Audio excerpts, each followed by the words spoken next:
మరి ఇకపోతే చింతకాల అయ్యన్న పాత్రుడు గారి కుమారుడు, ఆయనలో ఉండే క్వాలిఫికేషన్ అంటే ఇది సార్ బేస్ క్వాలిఫికేషన్. ఇది సార్ గట్స్. చిరంజీవి గారిని అనే ధైర్యం ఈ రెండు రాష్ట్రాలు ఎప్పుడు చేయలేదు సార్. పోనీలే మంచోడో చెడ్డోడో స్వార్థపరుడో ఏమైనా గాని అబ్బా మా ఓళ్లే అని మనసులో ఒకవేళ కోపం ఉన్నా దాన్ని బయటికి ప్రేమగా చూపిస్తూ కడుపులో ఎన్ని తిట్టుకున్నా జై చిరంజీవ అంటూ, లేకపోతే పోనీలే అబ్బా ఎవరెన్నంటే అంటారు మనోడు మనోడే అని అనుకునేటటువంటి పరిస్థితిలో ఉన్నటువంటి చిరంజీవి గారిని ఏది శత్రువులైన టీడీపీ వాళ్ళతో సైతం, అంటే కడుపులో కోపం ఉండొచ్చు, పైకి ఓకే. ప్రేమ నటించొచ్చు, లేకపోతే అలాంటి పరిస్థితుల్లో టీడీపీ వాళ్ళ గురించి చెప్తున్నాను సార్.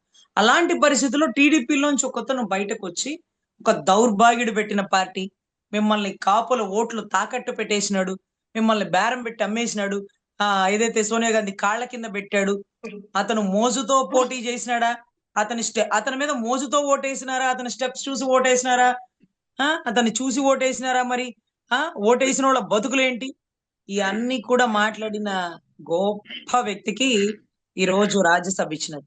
అతనికి ఉండే క్వాలిఫికేషన్ ఏంటంటే ఇదే, బేస్డ్ ఆన్ బేస్డ్ ఆన్ ఏదైతే చిరంజీవి గారిని తిట్టడం, ఏదైతే కూటమి గవర్నమెంట్ లో ఎవ్వరి వల్ల సాధ్యం కానిది అయ్యన్న పాత్రుడు గారి కొడుకు సాధ్యం చేసినాడు. ఇప్పుడంతా ఫేస్బుక్ అంతా అంటే అలాంటి వాడికి ఎంపీ ఇస్తున్నారా, అలాంటి వాడిని పవన్ కళ్యాణ్ గారు ఖండించకపోగా తీసి రాజ్యసభలో ఇస్తానంటే కనీసం చంద్రబాబు గారికి సలహా ఇవ్వలేరా?